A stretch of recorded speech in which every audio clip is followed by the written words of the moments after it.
الحمد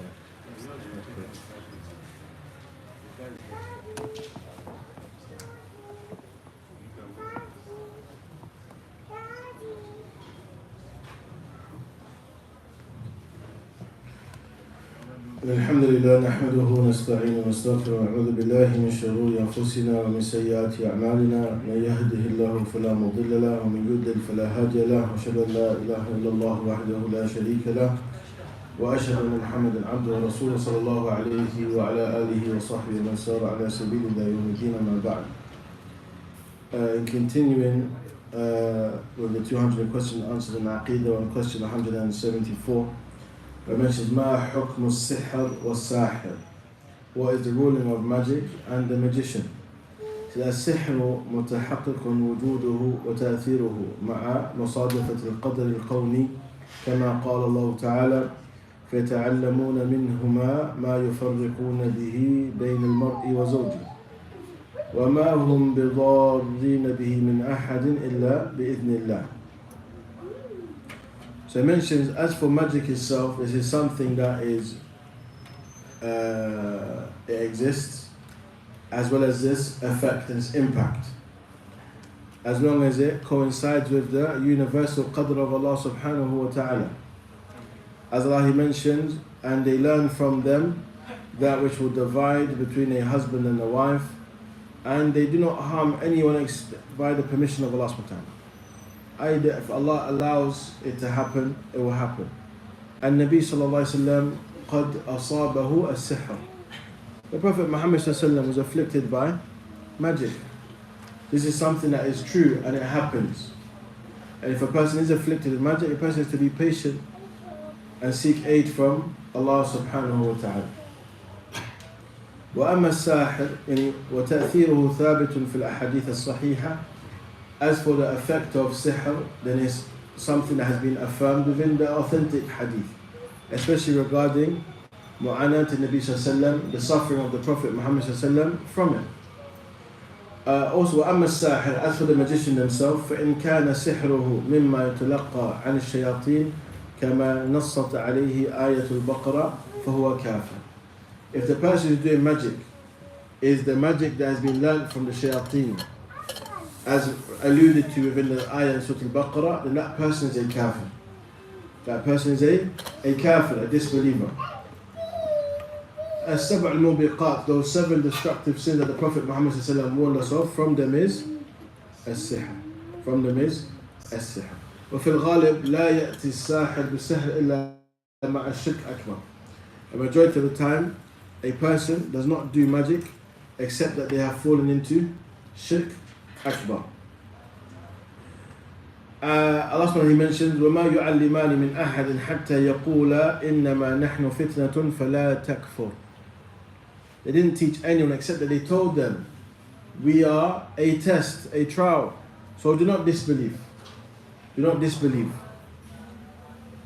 إلى قوله يتعلمون ما يضرهم ولا ينفعهم ولقد علموا لمن اشتراه ما له في الآخرة من خلاق. And the ones who go into this, they know what they have sold themselves for. And ليس له في الآخرة من خلاق. There's no portion of the hereafter for them. ليس له إلا عذاب. They have nothing but a punishment. Nice open. This one you pour it like this. Through the gap there.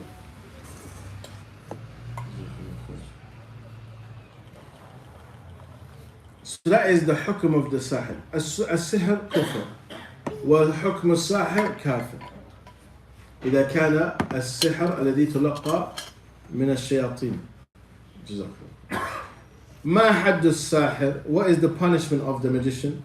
روى الترمذي عن جندب قال رسول الله صلى الله عليه وسلم حد الساحر ضربة بالسيف وصحح وقفه وقال والعمل على هذا عند بعض أهل العلم من أصحاب النبي صلى الله عليه وسلم وغيرهم وهو قول مالك بن أنس وقال الشافعي رحمه الله إنما يقتل الساحر إذا كان يعمل من سحره ما يبلغ الكفر فأما إذا عمل دون الكفر فلم يرى عليه قتلا وقد ثبت قتل الساحر عن عمر رضي عنه وابنه عبد الله بن عمر رضي الله عنهما وابنته حفصة رضي الله عنها وعثمان بن عفان وجندب بن عبد الله وجندب بن كعب وقيس بن سعد وعمر بن عبد العزيز وأحمد وأبي حنيفة وغيرهم رحمه الله. So I mentioned the ruling or the punishment for the magician is one. They mentioned that Tirmidhi narrated a hadith that it says authentic, that it goes back to the Sahabi, that the punishment for the magician is to be struck by the sword. I put to death by the sword. As for other scholars, they mention that other Sahaba also took this stance. Imam Shafi'i rahimahullah, he mentioned the magician that is put to death is one who the actions of their magic reaches the level of kufr. So you have those magicians that do things of deception of what is seen and the likes, try to blur your vision with deception, with tricks and stuff, but it's not from the ones where they're working with the shayateen. Now, like for example, putting a card underneath their sleeve to make you see like it disappeared and the likes. Other tricks like this, la shak annahu haram. There's no doubt that it's still haram, but it's not reached the level of kufr that a person has, is to be put to death. But as for the one who, the sihr, the magic they do, is from the kufr, and they work with the shayateen, and that is one who is put to death. And he mentioned a number of the companions who are of the same opinion about the magician being put to death. Umar ibn Khattab, his son, his daughter, Uthman ibn Affan, Jundub ibn Abdullah, Jundub ibn Ka'b, wa Qais ibn Sa'd, wa Umar ibn Abdul Aziz, wa Imam Ahmed, wa Abi Hanifa, and other than them. So many of the scholars are of the opinion that the magician is to be put to death. After the author then mentions ما هي النشرة وما حكمها. النشرة هي علاج السحر. النشرة is referring to علاج السحر, treating magic. وهذا منه أو منها ما هو مشروع وما هو ممنوع. From this you have that which is legislated and that which is prohibited. الذي يحرم, the one that is prohibited, علاج السحر بالسحر, is that a person tries to cure magic with magic. فهذا لا يجوز. This is not permissible. It is not permissible. أما علاج السحر بالرقية الشرعية والأذكار والدعاء فهذا هو المشروع. As for treating magic with ruqya and dua and adhkar, then this is from the things that is legislated. Now,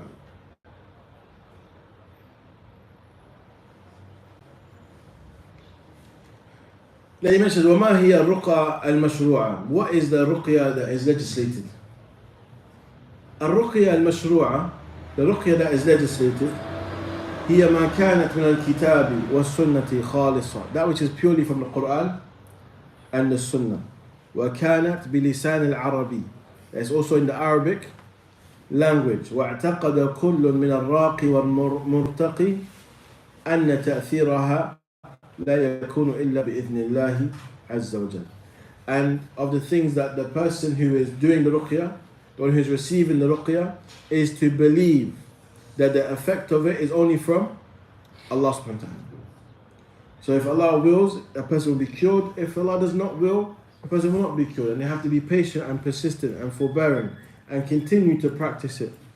And also, sometimes the issue regarding this goes back to a person's level of tawakkul, their reliance upon Allah subhanahu wa ta'ala, in believing that ruqya is a means, but the one who cures is Allah subhanahu wa ta'ala. فإن النبي صلى الله عليه وسلم قد رقاه جبريل عليه السلام ورقاه كثيرا من الصحابة وأقرهم على فعلها. Jibreel عليه السلام, he done ruqya on the Prophet Muhammad صلى الله عليه وسلم, and also the Prophet صلى الله عليه وسلم did it to many of his companions, and it was something that he affirmed for them to do.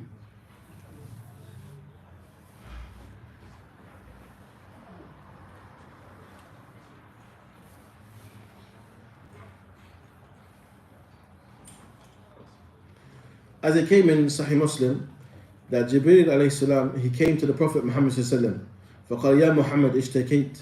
He said, oh Muhammad, you're complaining of an ailment, something has afflicted you. قال نعم. He said yes. قال بسم الله أرقيك. He said, but in the name of Allah, I'll perform ruqya on you. من كل شيء يؤذيك. From everything that causes you harm. من شر كل نفس أو عين حاسد. From the evil of everyone and every eye that is envious. Allah yashfik. Bismillah arqiq.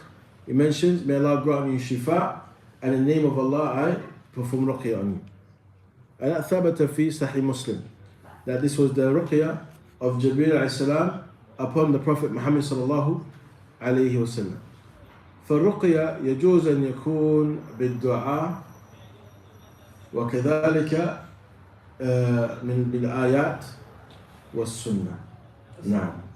But it has to be done in the Arabic language. وكذلك لازم أن يكون في كلام مفهوم بكلام مفهوم مسموع. It has to be with language that is understood and heard. If a person is doing ruqya and you can't understand what they're saying, it's not clear speech, هذا قد يكون من السحر. This may also be from magic. فاحذر من هذا. So you should take caution from the likes of these people. لأن بعد مع الأسف الشديد اتخذ هذا يعني فرصة لتكاسب الأموال. Because some people have taken this as a means to make money. They say you need to do ruqya for 5 times, 5 sessions. I'm going to sell you olive oil that has Baqarah recited on it for £100. And this Zamzam, they may even say Sudais recited on it. And it's £500 for this one. These are the things that they do. Wallahu musta'an. Or they get some cheap leaves of tea and say this is good for you. Again, £50, £60. And they're charging you expensive things. And you recite upon yourself. اقرأ سورة الفاتحة على نفسك. You recite سورة الفاتحة upon yourself. اقرأ معوذتين. Read the الناس والفلق والإخلاص. Do it upon yourself. وأنت تعتقد أن الله يشفيك. And you have that belief that Allah subhanahu wa ta'ala is going to cure you. And Nabi sallallahu alayhi wa sallam also of the thing that is mentioned, أمرهم الصحابة بها وحل لهم أخذ الأجرة عليها كل ذلك في الصحيحين. And the Prophet also commanded his companions to do ruqya at times, especially from al-humma wal-ayn, from ayn and from a poisonous bite. From a poisonous bite, from like a scorpion, a snake and the likes. A person seeks ruqya from these things. And also that he permitted that a person who does ruqya to take payment. It's also permissible to take payment. To say, I'll do ruqya but I charge this. وهذا ما حصل لأبي سعيد الخدري رضي عنه لما جاءه أحد القوم لما رفضوا استضافتهم, when they refused to host them as guests when they were traveling, and they came complaining that the leader of the people had been afflicted with a poisonous bite. فهل منكم راق? So do you have someone who is a raqi who would be able to recite over him? For Abu Sa'id al-Khudri, he refused to do it until they paid. So they paid them a number of sheep, and then he did ruqya for them. وأقر هذا النبي صلى الله عليه وسلم لما قال واضربوا لي سهما. And he also asked them for a share of it, showing that it's something that was permissible. Because sometimes people are desperate, they will start to criticize you when you have a charge. The person's not charging for what they're doing, they're charging for the time to be able to do it. But sometimes when people are desperate, say, how dare you charge, fear Allah. La, it's permissible to charge. It is permissible to charge. However, the thing that may be blameworthy is the person tries to become rich off this, to exploit Muslims. As I said, charging people crazy amounts of money for a bottle of water, a bottle of olive oil and the likes, claiming it's got these benefits, claiming that this person's recited on it or this was recited on it, or saying a number of times it was recited and the likes, for a person to take advantage of the vulnerable Muslim. أما الرقية الممنوعة, as for the one that is prohibited, هي ما لم تكن من الكتاب ولا السنة ولا كانت بالعربية, is that which is not from the Quran nor from the Sunnah and it's not in the Arabic language. This is the ruqya that is mamnu'a. This is the one that is not permissible. بل هي من عمل الشيطان, rather it's from the actions of shaitan, واستخدامه, and using of shaitan, والتقرب إليه بما يحبه, and also drawing nearer to the shaitan with that which they love. كما يفعله كثير من الدجاجلة والمشعوذين والمخرفين وكثير ممن ينظر في كتب الحياكل والطلاسم كشمس المعارف والشموس الأنوار وغيرهما مما أدخله أعداء الإسلام عليه وليست منه في شيء ولا من علومه في ظل ولا فيء كما بيناه في شرح السلم. In Sharh السلم, another book by the author rahimahullah, where it's called Ma'arij al-Qubul, and he explains his poem Sulam al-Wusul that clarifies many of the main foundations of Aqeedah. But he mentions rather this is from the ways of the magicians as well, and the acts of the magicians, and they have books that they have authored in this where they don't speak the Arabic language, they speak foreign languages that is not known to general people, claiming that this is a language of ruqya. As you said, the condition has to be in the Arabic language. It has to be in words that are understood, clear. Person saying alif blah blah ayn, then this is not ruqya. This is sha'waz. This is a form of magic. And sometimes when they do stuff like this,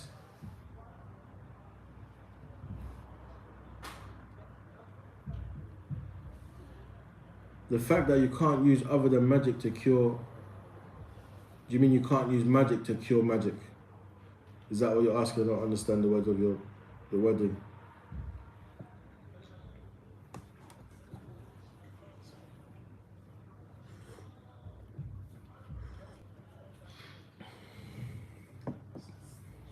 It's haram.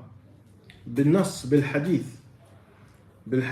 it's haram to cure sihr with sihr. لأن السحر من عمل الشيطان كما قال النبي صلى الله عليه وسلم. فلا يجوز الوقوع في الحرام. You're not allowed to fall into haram to cure that which is shirk. وهذا من أفعال التصوف.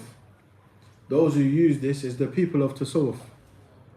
In general, they will go to people of the Sufi practice where they permit magic in the first place.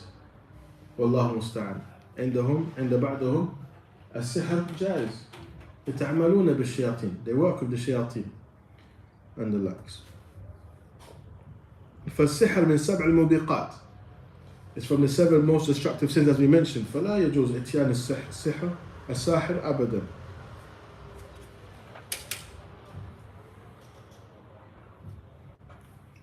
When the Nabi sallallahu أصابه السحر وعانى من ذلك يعني 3 سنين. Prophet suffered from the magic that was done to him for 3 years. لهذا قال بعض أهل العلم أن النبي صلى الله عليه وسلم مات شهيدا. The Prophet died as a martyr. Why? لأنه من سحر اليهودي الذي أصابه. The magic of the Jew that affected the Prophet Muhammad sallallahu alaihi wasallam وعانى منه حتى مماته. And this is something he suffered from until his death. ما حكم تعاليق من التمائم والأوتار والحلق والخيوط والوضع ونحوها. Then he mentions what's the ruling of amulets and al-awtar, which is like wearing strings or cords, sometimes like veins and the likes, wal-hilaq, different necklaces, wal-khuyut, strings or sometimes ropes around the wrist and bands, and wada', which is from the sea, which is shells and the likes. أي يلبسون هذا من باب دفع العين مثلا أو جلب المنافع ودفع المضار. They wear these things with the intention of protecting themselves from عين الحسد, or to bring about benefits or prevent harm, or to bring about good luck and the likes. هذا لا يجوز. النبي صلى الله عليه وسلم قال من علق بشيئا وكل إليه. وهذا الحديث فيه ضعف ولكن المعنى صحيح. Despite the hadith having weakness, the meaning is true. Whoever attaches themselves to something, they will be made dependent upon it. And you'll find that, for example, a child that's given a tamima, this amulet, when you try to take it from them, they go hysterical. They lose their mind.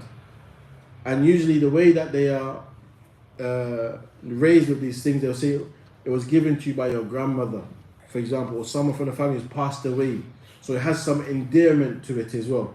That person wants it and they believe they have to wear it, it protects them. To the point they fear if they don't have it on, that harm will come to them straight away. وهذا من الشرك. وهذا يدخل فيه شرك أكبر والأصغر ويكون من كبائر الذنوب من المحرمات. الذي يعتقد أنه في ذاته النفع ودفع المضار فهذا الشرك أكبر. Whoever believes that that amulet within itself is what brings about benefit or repels harm by itself, that's shirk akbar. As for the one who believes it's a means of protection, then this is shirk asghar. For example, you see some shops, they have the blue eye, the hand of Fatima, on some houses on the door. Some people, they have a horseshoe, or hoof, or whatever it's called, or a horn of an animal. They believe that this protects them. هذا shirk. Either shirk akbar, if they believe it does it by itself, or shirk asghar, if they believe it is a means. Other things that's become popular of recent, this four-leaf clover leaf. Some you have expensive brands selling it and the likes. هذا haram. This is not permissible, because the clover leaf is a symbol of good luck. It's considered to be a symbol of good luck, and even the company that sells it, they say this is a good luck charm. فلا يجوز للمسلم اشتراءه والبيع والمعاملة فيها ولا أي شيء. It's not permissible for the Muslim to interact with this at all, because either a person will believe that it brings about good luck to them, or when a person sees someone with it, they'll believe that this is an affirmation of its permissibility. لا يجوز. Even if you wear it and you don't have the belief, they say that this is also haram. Why? Because mushabaha bihaula. You are imitating these people. And when the Muslims see you with these things, what are they going to think? That is something that is what? Permissible. فهذا لا يجوز. ولا ينبغي التساهل في هذا الباب. It's also something that is not befitting for a person to be negligent regarding this. Makes sense. Rather, the Muslim should have within their heart the hatred for these things, especially when these companies say this is a good luck charm. Stay away from it. Also, you'll find, for example, someone says, wear this copper bracelet or something, it will protect you from certain illnesses and the likes. Again, this should not be should not be worn. He mentions أرسل النبي صلى الله عليه وسلم في بعض أسفاره رسولا أن لا يبقين في رقبة بعير قلادة من وتر أو قلادة إلا قطعت. He mentioned that in some of his travels he would send a messenger that there should not remain on any neck of a camel or riding beast a form of amulet to protect them from illnesses and the like, except that it has been cut off. And he also mentioned, An-Nabi sallallahu alayhi wa sallam, إن الرقى والتمائم والتولى شرك. الرقى, if it's not the way that is done, shar'an, as we mentioned, the condition of ruqya with the Quran or the Sunnah in the Arabic language. Those are the conditions of ruqya. If it's not fulfilling those conditions, then this is where it falls into what? Shirk. Because the magicians, people will give you jinn or do magic upon you to make you keep coming back to them. That you become dependent upon the ruqya and they will make money from you. Because you become vulnerable. And you are seeking cure and this person is seeking money. Allah musta'an. At-tama'im, as we mentioned, the tama'im is the amulets. Even with the Quran, لا يجوز. اختلف في الصحابة. Some said it was permissible if you had the Quran. But the stronger opinion is that is what? It's not permissible. لأن النبي صلى الله عليه وسلم لم يستثني. The Prophet didn't make any exception. He said at-tama'im. But at-tiwala is magic, where they try to, you have these people, some of them claim to be Muslim, and they give out this thing and saying, we can make your husband or your wife love you more. Hada shirk. Hada shirk is beating a permissible cure. In what sense? وقال صلى الله عليه وسلم من علق تميمة فلا أتم الله له ومن علق ودعة فلا ودع الله له. هذا الحديث ضعيف لا يصح. وفي رواية من علق تميمة فقد أشرك وهو حديث حسن. Whoever wears or becomes attached to an amulet, then they have fallen to shirk. وقال النبي صلى الله عليه وسلم للذي رأى في يده حلقة من صفر ما هذا؟ فقال من الواهنة. قال انزعها فإنها لا تزيدك إلا وهنا فإنك لو مت وهي عليك ما أفلحت أبدا. This hadith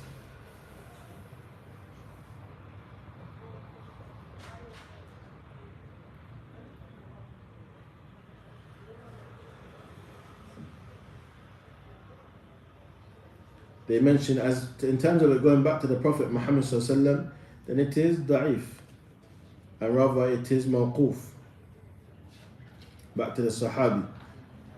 There's khilaf regarding the meaning of the actual authenticity of the hadith again, but the meaning is true. I said the Prophet ﷺ saw a man and he had a brass bracelet, and he said to him, what is this? He said, it is to save me from wahina. Wahina was a type of ailment or disease that affects the bones. So the Prophet said, take it off, remove it, for indeed it will not increase you except for that weakness. And if you were to die and this is upon you, you will never rejoice ever. You will never be successful. And هذا من الشرك. وهذا يبين عظمة شأن هذا. This shows the significance of this act, that one should be cautious and not take these things lightly. I also mentioned وقطع حذيفة رضي الله عنه خيطا من يد رجل ثم تلا قوله تعالى وما يؤمن أكثرهم بالله إلا وهم مشركون. So I mentioned this in this ayah or this situation. Hudayfa, he saw a man that had an amulet, and he cut it off him, and off his hand, and he said, he cut it off his hand and he recited, and many of them do not believe in Allah except that they associate partners with Allah. And this is referring to Shirk Akbar. However, he still mentioned this as evidence regarding Shirk Asghar also, لأنها بريد الشرك أكبر, because this is something that leads to Shirk Akbar. So one does not say it's not major shirk, it's minor shirk, so it's okay. لا. الشرك أصغر أشد إثما من الكبائر. Minor shirk is worse sin than major sins. لأن الشرك في حق الله, because shirk is in the rights of Allah subhanahu wa ta'ala. And the scholars, they mention when Allah subhanahu wa ta'ala says إِنَّ اللَّهَ لَا يَغْفِرُ أَن يُشْرَكَ بِهِ وَيَغْفِرُ مَا دُونَ ذَلِكَ لِمَن يَشَاءُ, that Allah does not forgive that partners are associated with Him, but He forgives other than that for whomsoever He wills. They mention حتى الشرك أصغر لا يغفر إذا مات الإنسان عليه. Mention that shirk asghar is not forgiven if a person dies upon it. Shirk akbar مخلد في النار. But shirk, major shirk, you'll be in the hellfire for eternity. Minor shirk, they say لا يغفر, this person is not forgiven. And they'll look at whether his goodness outweighs his evil. والله تعالى أعلم. ولكن لأن هذا عموم الآية, the ayah is general, that Allah does not forgive that a person dies upon shirk. وكل هذا من الشرك. وجاء بعد ذكر السحر, and it came after mentioning sihr, because sometimes these tama'im, these amulets that the people wear, when they are opened, you'll find that it is sihr, is magic. Wallahu musta'an. Even you'll find sometimes the cartoons for children, they cultivate them to have these principles of shirk, where they'll say, for example, my lucky shorts, my lucky football trainers, all these kind of things. هذا لا ينبغي. لازم أن تبين وتبعد عن الأولاد مثل هذه الأشياء. This is something that is to be avoided and clarified to the children, not to have these beliefs. Teach them from early. The one who benefits is Allah subhanahu wa ta'ala. The one who causes harm is Allah subhanahu wa ta'ala. And nothing occurs except by the permission of Allah azza wa jalla. كما بينه النبي صلى الله عليه وسلم لابن عباس وهو لم يبلغ بعد.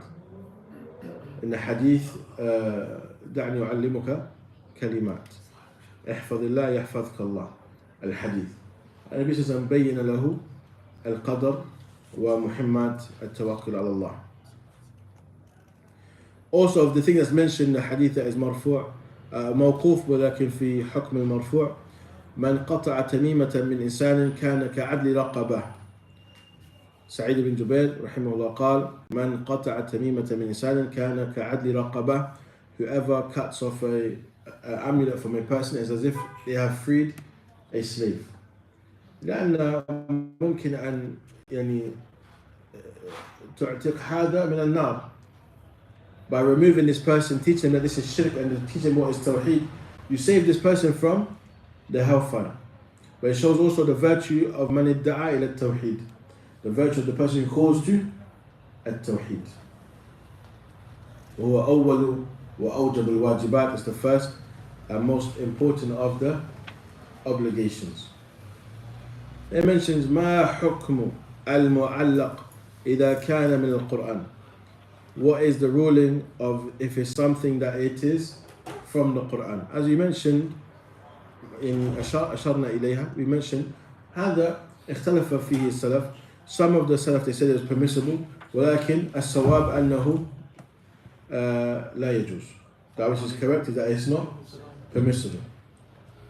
أكثر الصحابة على منعه كعبد الله بن عكيم وعبد الله بن عمر وعبد الله بن مسعود وأصحابه رضي الله عنهم. وهو الأولى لعموم النهي عن التعليق. And this is based on the general evidence prohibiting wearing any form of amulets. As we mentioned, the Prophet ﷺ did not make any exemptions. In general, he prohibited this. ولعدم شيء من المرفوع يخصص ذلك. Also, nothing specifically coming from the Prophet ﷺ that specifies the permissibility of doing the Quran. And also لصون القرآن عن الإهانة, saving the Quran from humiliation. حتى هذا لا يلبس في الحمام والقضاء الحاجة. It shouldn't be worn in the toilets and when a person is relieving themselves. كالذي يتخذ على هذا يلبسه دائما. As one who relies upon these things, they wear it in all circumstances and situations. Also من باب سد الذريعة, from the قواعد الفقهية, باب سد الذريعة, closing the doors towards evil. So anything that would lead towards shirk akbar or shirk is also prohibited.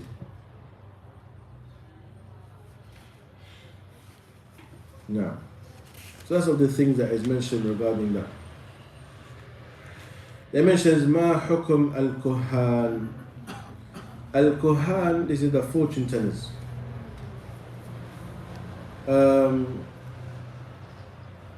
Fortune tellers, cup readers, they're all the same.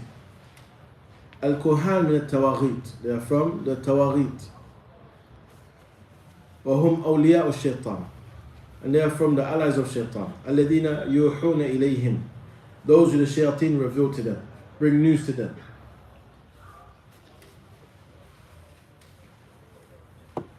كما قال الله تعالى وإن الشياطين ليوحون إلى أوليائهم.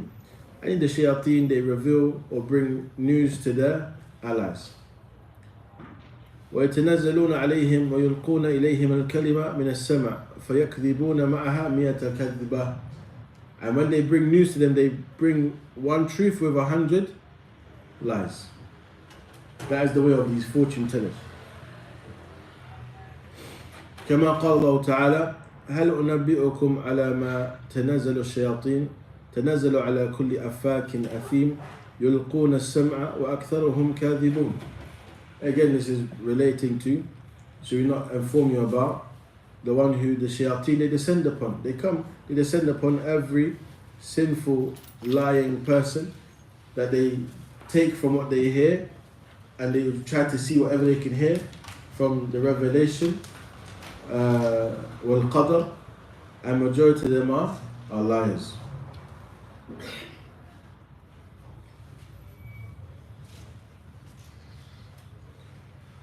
And also it mentions قال النبي صلى الله عليه وسلم في الحديث الواحد فيسمعها مسترق السمع ومسترق السمع هكذا بعضه فوق بعض فيسمع الكلمة فيلقيها إلى من تحته ثم يلقيها الآخر إلى من تحته حتى يلقيها على لسان الساحر أو الكاهن فربما أدرك الشهاب قبل أن يلقيها وربما ألقاها قبل أن يدركه فيكذب معها 100 كذبة. الحديث. So I mentioned those who try to seek to hear from the revelation of what Allah has decreed and the likes, especially in the times of Nuzul al-Qadr, that they will try to seek to hear something, and whatever they hear, they send it to those underneath them up until the time it reaches the magician or the fortune teller, unless they are struck by the shihab, those the pelting stones of the stars that are from the hikam al-thalath لوجود النجوم, from the wisdom, the free wisdoms of the stars' existence. What are they? Free wisdoms of why we have stars.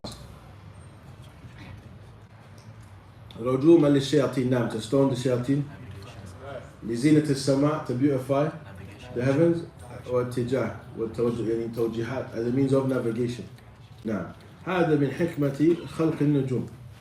That is from the wisdom of the stars, not as a means of seeking rain at this time, seeking bi anwa, as they say. Anwa is the positions of the stars and the likes. People, they commit shirk with this also. You'll be amazed in all the different avenues that the people fall into shirk. Shaitan اجتهد في هذا. Iblis, he worked hard to cause people to go astray. لكن ليس له على المسلمين المؤمنين الموحدين سلطانا. He has nothing, no ability over the people of Tawheed. Ah, shayk.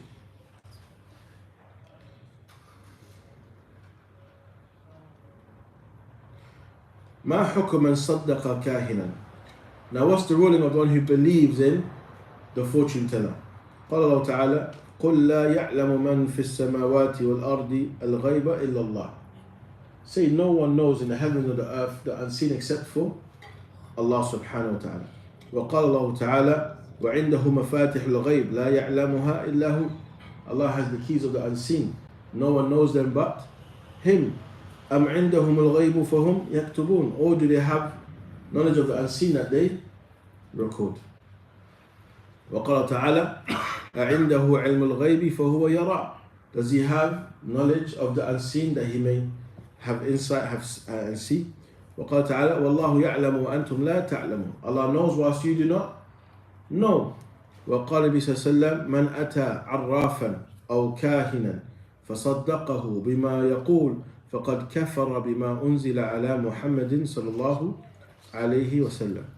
It mentions whoever goes to a fortune teller and the likes and believes in that which they say, then that person has disbelieved in what the Prophet Muhammad sallallahu alayhi wasallam has come with.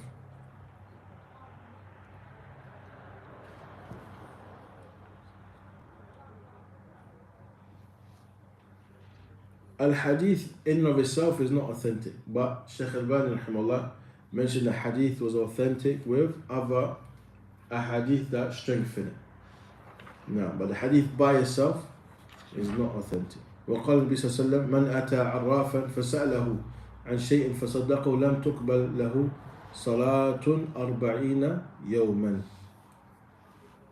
The one who comes to the fortune teller and asks them anything and believes in what they say, their salah will not be accepted for 40 days. يجب الصلاة, you have to pray. ولكن لا يقبل, it's not accepted for 40 days.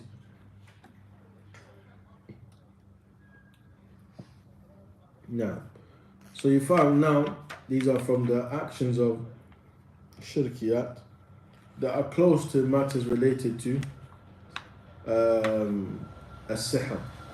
So we'll stop here inshallah ta'ala and we'll continue next lesson min at-tanjim, which is astronomy. Astronomy, matters to do with istisqa bil anwa, as I mentioned, seeking rain by way of the position of the stars. Also matters to do with ayn,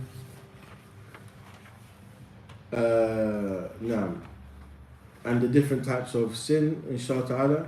And then towards the end we have matters related to as-sam'u wa-ta'a, hearing and obeying the rulers, and also al-mu'taqid nahwa as-sahaba, the belief regarding the companions. Then inshallah by that time we'll finish. Once we finish this book, and hopefully it'll be within the next few lessons, after that we're going to start going through the mutun of Aqeedah. And the books that we're going to study will be Usul al-Thalatha, Qawaid al-Arba'a, Nawaqid al-Islam, Kitab al-Tawheed, Kashf al-Shubahat, and Aqeedah al-Wasitiyah. That will be the 5 books that we will study. And then once we finish, we'll start again. And that will be a repeated program, inshallah ta'ala, until we're able to memorize it. Alhamdulillah, with the sisters, we're on Kitab al-Tawheed for the second time. So we've done everything twice, except for Kitab al-Tawheed for the second time now. So it's good for us to push ourselves, inshallah ta'ala, and to study these books that are advised by the scholars, that when we meet Allah upon Tawheed, not falling into shirk. And also we're able to call people to Tawheed, because we know it. And when we see people fall into shirk, we're able to advise them with proof. So that would be the plan.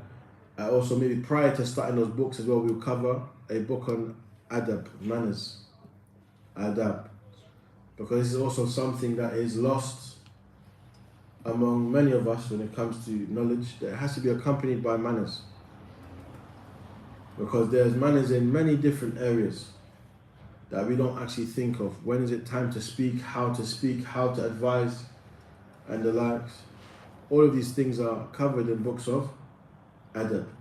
So we'll start with a book of adab, manners, to remind ourselves to how to have the right manners as a student of knowledge, and then the correct approach that when knowledge is beautified with manners, it's a good thing. But when manners comes without knowledge, that turns the people away. As Allah mentioned, لو كنت فظا غليظ القلب لانفضوا من حولك. Allah's addressing the Prophet ﷺ, had you been stern-hearted, the people would have turned away from you. Had you been stern and always harsh like this, the people would have turned away from you. But the things that a person has to also understand, there are times when the Muslim is to be stern and to be firm. And it should not be taken as a general stance. For example, al-khatib, in the khutbah, when the khatib gives a khutbah, they should be stern. And Nabi sallallahu alayhi wa sallam kana غضبان شديد الغضب يصرخ ويحمر كالرمان. Nabi sallallahu alayhi wa sallam used to give a khutbah, he would raise his voice. يعني لا يصرخ هذا كلمة يعني قالوا لا, not to say you should shout, لكن يرفع صوته, he would raise his voice. He would raise his voice and he would become red until he was like a pomegranate. So also, as you see there, I changed the word that I used. Why? Because this is also from manners. There's words that we wouldn't use when speaking about the Prophet Muhammad sallallahu alaihi wasallam, or there's words that we won't use when we're speaking about Allah Azza wa Jalla, because it's not befitting. Now, so even though the intention was to say he would raise his voice, the word I used would mean shout. Say la naqul hada. We don't say this to speak about the Prophet. We say that which is better. Now, so those are examples of having the correct mannerisms when it comes to the Prophet Muhammad sallallahu alaihi wasallam. And other than that, with students, with teachers, all of this, there are manners. With general people, there are manners. Because so much times people intend good, ولكن لا ينالون الخير. They don't attend goodness because it's not done with the correct mannerisms or the correct approach. Maybe they're saying what they're saying is true, is correct. However, the way it's being said is not going to be received correctly. All of those things a person bears in mind. ونسأل التوفيق والسداد لما يحب ويرضى. بارك الله فيكم وعلى صلى وسلم على نبينا وحبيب محمد وعلى آله وصحبه أجمعين. السلام عليكم ورحمة الله وبركاته.